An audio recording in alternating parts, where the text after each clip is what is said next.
Welcome to the Healing for Male Survivors podcast. This is a podcast for male survivors of sexual abuse and assault, whether as a child or as an adult. Know that you are not alone and the abuse was not your fault. My name is Mike Chapman. I'm a certified recovery life coach and also a survivor. Let's find hope and healing together. And welcome to the special Male Survivor Awareness Day 2024 with Polar Life Consulting and Husband Material and part of the Healing for Male Survivors podcast. And I am your host, Mike Chapman, and I'm here with four of my previous guests that have shared their stories on my Healing for Male Survivors podcast. And I'm going to have each of them introduce themselves shortly. We also have a live audience here for live audience members. If you have any questions, please put that in chat and we will get to those as soon as we can. And we will honor anonymity. So we will only say your name or whatever name you prefer to use if you add that with your questions and comments manually typed in. So to start, I'm going to go in the order I have it on my Zoom screen. So we're going to start with Kevin, who's over here, here. Kevin. Hello, my name is Kevin Bolger, and I am one of the hosts of No Longer Ashamed for survivors of childhood sexual abuse. And our podcast has been going since 2020, and Mike Chapman was actually our first guest on that show. Yes, episode 10. Yes, and Luke was shortly after that. Yes. And we've also had Doug on several times. Yes. And I am a survivor of childhood sexual abuse. I was abused at a very early age, and then I was also groomed and abused as a preteen. Yeah, we've been doing our podcast. I do it with my friend Lori Hardy, and we try to include men and women and come from both perspectives because I think it's important to recognize not only the issues that men and women have, but also the degrees of differences that are there as well, because it's often very different for men to be a survivor, and it's often very hard for men to come out as survivors, considering especially with all the Me Too that's been happening and how that has been so heavily recognized, but it's still under-recognized, I believe, for men as survivors. Right. And I should add a little bit about myself that I am also a survivor of childhood sexual abuse by my father from age basically pre-toddler all the way through age 5. And then he sexually trafficked me to other men until age 8. And I'm currently, I have my own podcast, obviously, and also a husband material coach and certified recovery life coach, helping men heal from childhood trauma, including sexual trauma, with my own coaching group, Polar Life Consulting. And now we will go to Dan. Yeah, my name is Dan Carlson, and I am a survivor of childhood sexual abuse and separately physical, mental, and emotional abuse. I came to a place where I decided I was not hiding anymore. So I have exposed a lot of what's gone on in my life in the last 62 years to family, to friends, to my church, now on national forums like Mike's Childhood Sexual Abuse Survivor deals potentially internationally. I have talked about this, but I believe that the biggest problem that we have in our society right now is that we can't talk about what's happened to us as men. We haven't been able to in the past. So my goal now is to expose the fact that so many people around us, as many as 70% of the people around us, even in church, are struggling with unwanted sexual behavior, thoughts and feelings that are a result of trauma that they've experienced in their life. And they feel completely alone like I did. And even if it causes me to be ridiculed or shunned or anger developed towards me, I'm going to talk about it to anybody who wants to hear. Right. Thank you, Dan. Thank you, Dan. Doug. Hey, everybody. I'm Dr. Doug Carpenter. I'm a clinical psychologist. I'm the owner of Insight Counseling Services. I'm also the clinical director for Husband Material, and I am the author of Childhood Trauma in the Non-Alpha Male and the author of Secret Shame, a survivor's guide for helping people understand male sexual development and male sexual abuse and the impact that it has on individuals. And the book also has a workbook for individuals who have experienced male sexual abuse and work through that. And the workbook is often used in a group format as well as individual therapy. I do a lot of individual therapy with men who are in recovery from childhood sexual abuse. So I'm happy to be here. Thank you. Thank you, Doug. And Luke. I'm Luke Wiersma. I'm a survivor of childhood sex abuse. I'm currently on the leaderboard for SCSA. I'm one of the leaders of the men's meeting, and that's scsa.org.org. Excellent. And each of these men have been on my podcast before sharing their stories. And in the show notes, I will have links to those and all the links. And you can go to those individual episodes and get all of their contact information as well, if they had any that they wanted to share. So this year, we chose the theme of healing. And so first question, it's a biggie. Very general. How can and do survivors find healing? So I'm going to start with the expert, Doug Carpenter, who is a survivor but works with men. And he literally wrote the book for male sexual abuse survivors. And I actually use it in my own coaching practice, his book and workbook. So, Doug, what would you say in how can survivors find healing? Well, I think there's several different options. Mainly the way I see survivors is naturally they find my book or website, or they come to me for therapy and go through the process that way. But I think there are so many resources with the internet now of how people can find therapists or find someone to help. Naturally, there are lots of different podcasts like Mike's and Kevin's, and Husband Material has put out some podcasts. So, just Googling podcasts around this topic, you will find resources that are available to you and podcasts that you can listen to. And I think it's really important for people to listen to those podcasts and recognize that they're not alone, that there are other people out there that have their story or a similar story. And then that gives them the courage to make that contact. There are also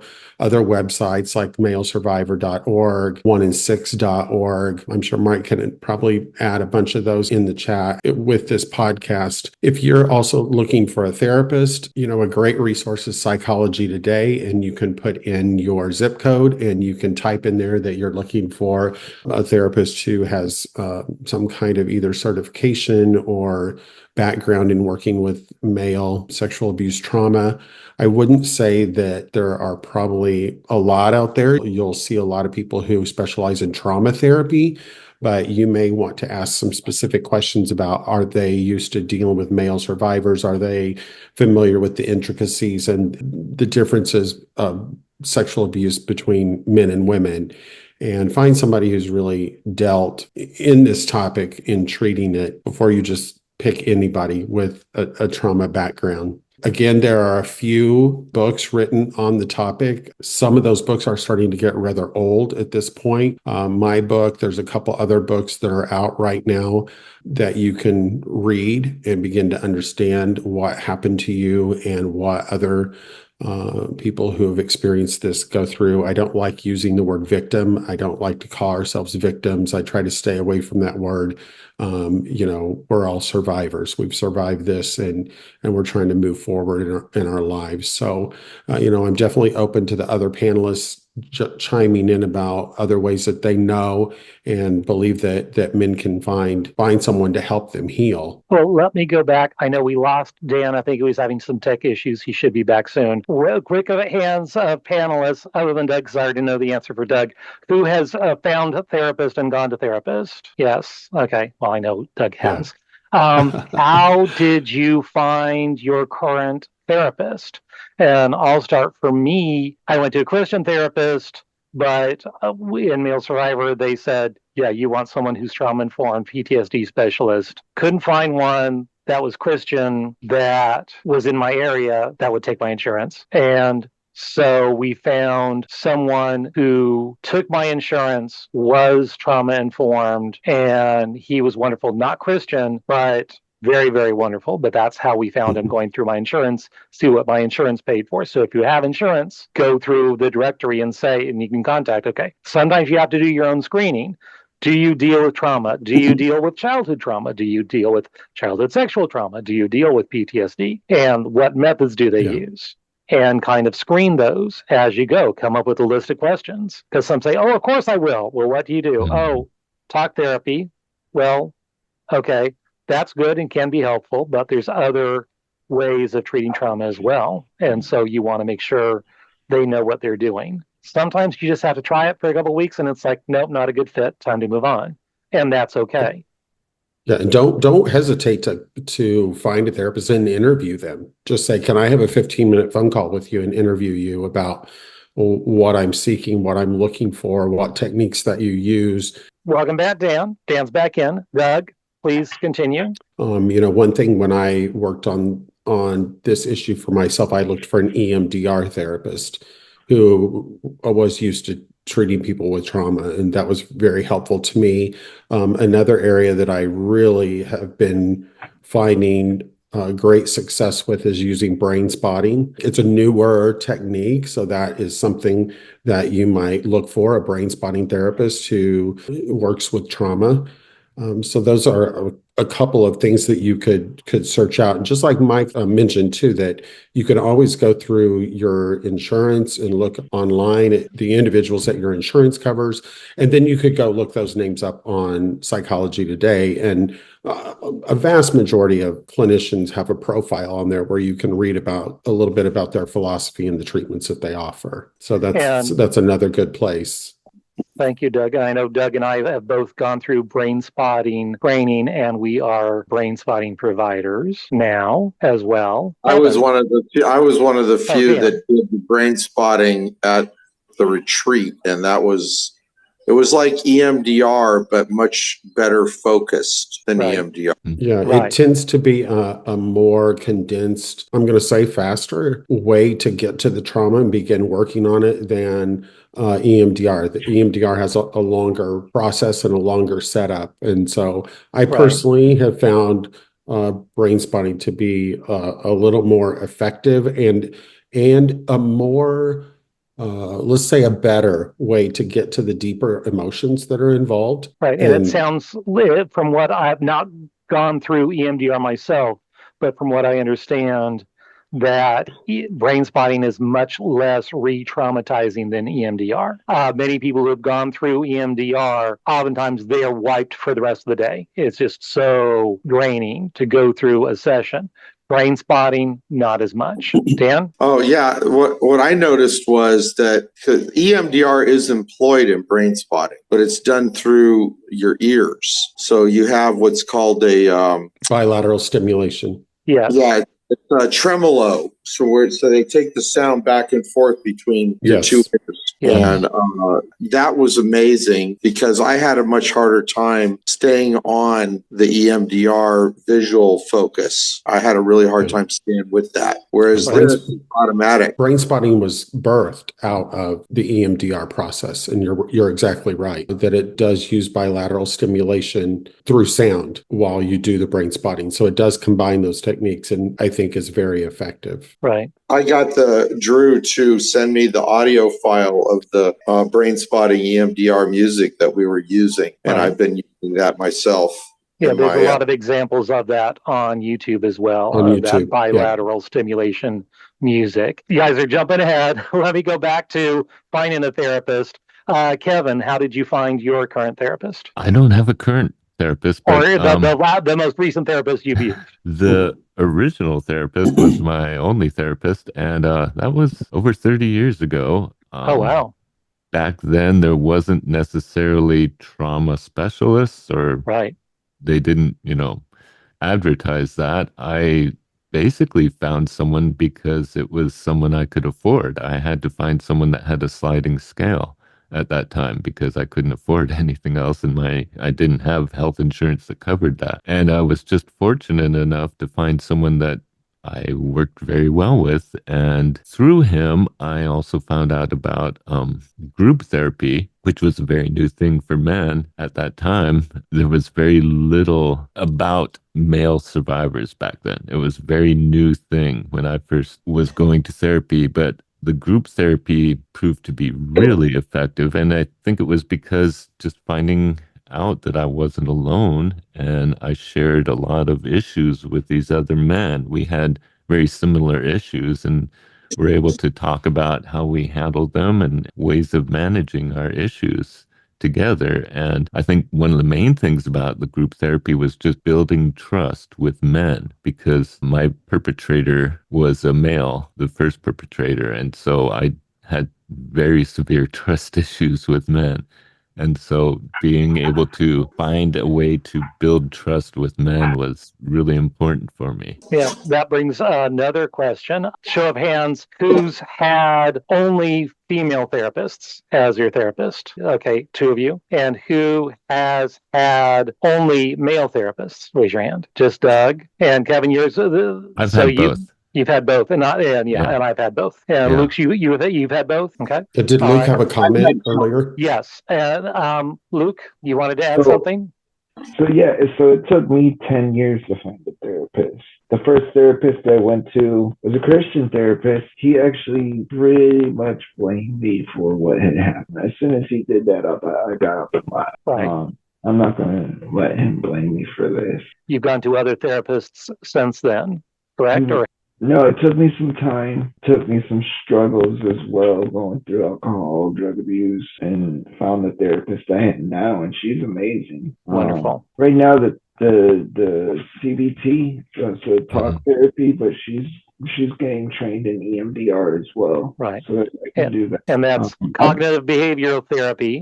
And EMDR is eye movement desensitization and reprocessing. Reprocessing. Yeah. All right, got it. Yeah.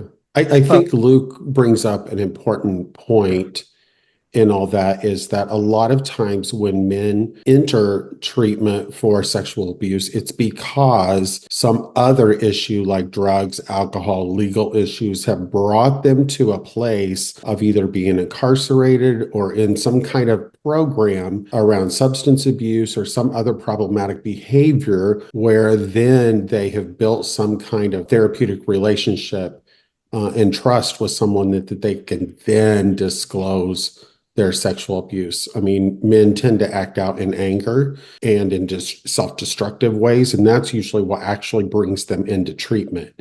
You know, I'm glad to see that in our world today that more men are stepping forward and talking about male sexual abuse, and you know, some people are just opting on their own to come to therapy and discuss that. Mike knows this well, but in my book, I talk about that the research shows that it takes about 25 years for a man to come forward and say this happened to me. Right. That's a long time to hold on to all that trauma and all those secrets. And a lot of men do a lot of unhealthy things to themselves to try to not remember. Right. And we talked about that. That was actually the theme last year of our Male Survivor Awareness Day event was on disclosure and why does it take men so long to disclose? Links to both past episodes of this event will be in the show notes as well.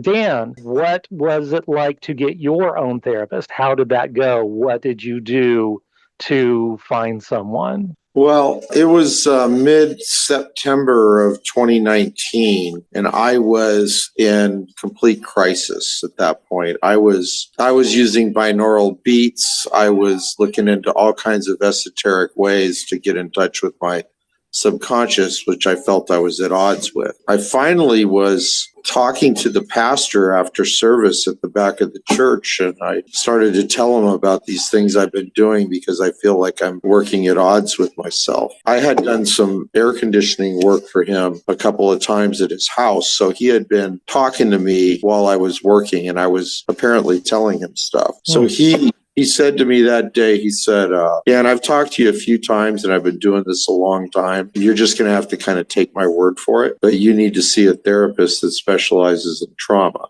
Really blew my mind. I was standing there looking at him, wondering what the hell he was talking about. And at the same time, I burst into tears and didn't stop crying for 4 hours.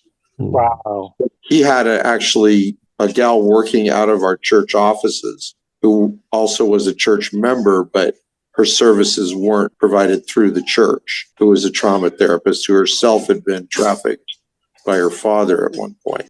So that's how I wandered into that deal. And I saw her for about 2 years at the same time that I had jumped into acting out. At the end of that period of time, she said that I needed EMDR and she referred me to a practice that did it. And that's how I ended up with my current therapist. Wonderful. Chad asks, is it beneficial to pursue more details about very early abuse? His experience was about at 4 years old, based on one vivid flashback. Or is it best to just accept that, yes, that's likely what did happen, even though there's so many unknowns? Do you recommend digging for the unknowns or let them lie undisturbed? Good question. I know. Yeah. For me, yeah, similarly, it's very common to have repressed memories with abuse, especially in early childhood. For me, yeah, I didn't even remember till I was 30, but then even more stuff came out in 2019 when I was 54. A lot of stuff still hasn't been disclosed, still hasn't come out. Yeah, I'm kind of about half and half. I think if my body and my brain feels it's safe and it's important for me to know, it's going to come out. Because those parts of me inside that are holding those secrets, it will come out when it needs to come out. And God knows as well, if it needs to come out, it'll come out. Yeah, I think this is really important. This is a huge question that I get in therapy a lot. Number one, you have to be careful with this because you don't want to create false memories. Exactly. You don't want to dig around in stuff and speculate or let someone else tell you, oh, yeah, for sure you were abused. No, they don't know that. This is where the therapist that you see has to be really skilled to not ask you any type of leading questions. This is one reason why I think EMDR and brain spotting and some of these techniques, IFS, which is called internal family systems, these different therapies are good because you can easily work inside of those to explore issues like this without leading. The therapist is skilled enough to ask you, okay, what are you feeling? What sensations are you experiencing? Where's that in your body? What do you think that's saying to you? Do you have any sense of the origins of that? It's not leading because you can't have a therapist who leads you into a certain line of questioning. This is something like memories just emerge. It's interesting. I was journaling last week, and in the midst of journaling, I remembered an incident that I had not pulled into my conscious memory for many, many, many, many, many years. And I have told my story, I don't know how many times, and that has never been a part of my story. But in the midst of just journaling, it jumped out at me and I remembered it. And I went and told my wife, I'm like, you know what? I just had a memory, a vivid memory. I know who was with, where I was, what we were doing. Like it all came back to me. And, that's a strange experience when it happens, but nobody was leading me. That wasn't created in my mind. It just came forward on its own, and sometimes that will happen. Other times, you might have to do some processes and therapy to examine that, but I don't like the word dig around in it because I don't want us to create any kind of false memory. Right. Dan and then Luke. I got to go is what I'm trying to say. Oh, but well, thank you, Dan. Thank you for having me. And thank you for being a part, Dan. Luke was going to respond. Yeah. Yeah. I agree with Doug. I don't like the whole idea of digging around or, like you said, having a therapist lead you into something. And I had a similar experience myself. I was at work when I had a memory just pop into my head, and it was, I didn't realize that I was groomed at 11. And then when it popped in my head right away, anger, was there. There's still a lot of things with me too. They're just not out yet. I just don't know them yet. There's a lot of disassociation. Right. Even though it happened at 16. That's a tough question. Right. But even in your case, Luke, it's like your brain was ready to disclose, hey, all this was grooming that happened at 11, and it's all related. And it's like your brain knew, okay, we need to know this now so we can process this now. Yep. And it seems like, I think it's just letting your body determine when you're ready to process that experience. And learning to listen to your body as well. With and I don't body think you pains can and rush. so forth. Right. Yeah, Exactly. I don't think you can rush that. I agree with Luke that it's something that just, you need to listen to your body and listen to what it's trying to tell you. And it will come forward when your mind knows it can handle it. Right. Exactly. Kevin, anything to add? Yeah, I know for me, I still have repressed memories, even though we're talking over 45 years now. And one of the issues I had in the past was night terrors. Even now, I think my mind is protecting myself by keeping them repressed because I don't know that for sure, but I'm just assuming that because the trauma that I experienced what I do remember, I remember up to a point and then it just blacks out. I don't have anything else there except running away, getting away from there. Even recently, I've had revelations about that. I think you were there, Mike, because we were talking about grooming on my podcast, and I realized I was groomed at that time, and I never recognized that because that memory had been so deeply repressed. But I think it's important to be careful. That's, I think, a very good thing just to be aware of is that I know for me, the night terrors were a long recurring issue for me, and I had insomnia for a long time because of it. So it's good to be careful and explore it in a comfortable and safe manner rather than push and try to force it. I know Lori would say when she had repressed memories, and when they came out, she wanted to just dig in as far as possible and get them all out as much as possible. And that caused her a lot of, not trauma, but just strife because she was trying so hard to get to those memories. And it was just becoming an issue, just trying to find them. Right. So I think it's good to do it in a way that is natural, that isn't forced. Yeah. Though I know in my case, at least, there was, I guess, like a hankering. There's like this, it's like you have like a boil or a zit, and it's like not quite to a head yet, but it's coming there. That's what it was with discovering I've been trafficked.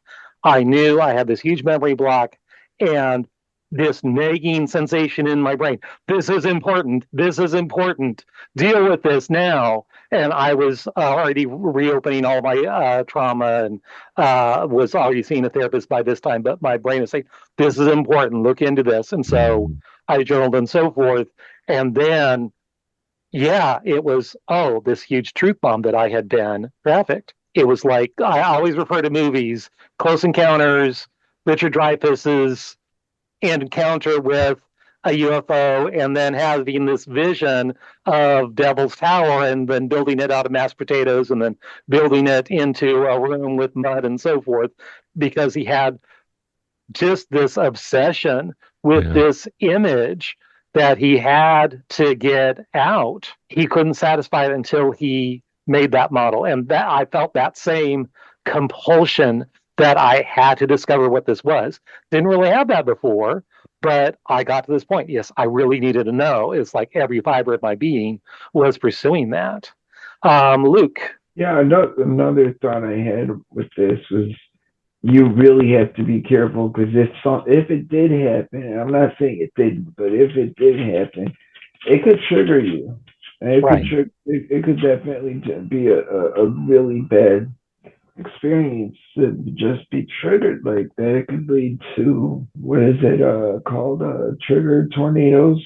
Yes. Yes, Yeah. trigger tornado. Yes. Yeah, exactly. Yeah, I was totally devastated when I did learn the truth. It was the next important milestone in my healing journey, for sure. And we will continue and conclude this discussion in part 2 of Male Survivor Awareness Day 2024.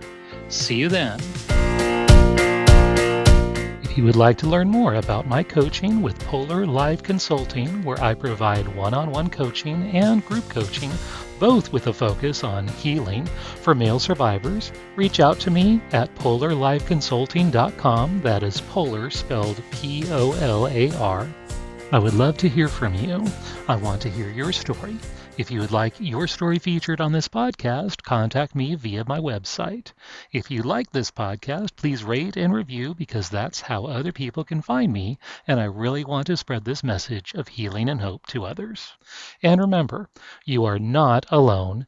Healing is possible, and the abuse was not your fault. Let me repeat that. The abuse was not your fault. See you next time on the Healing for Male Survivors podcast.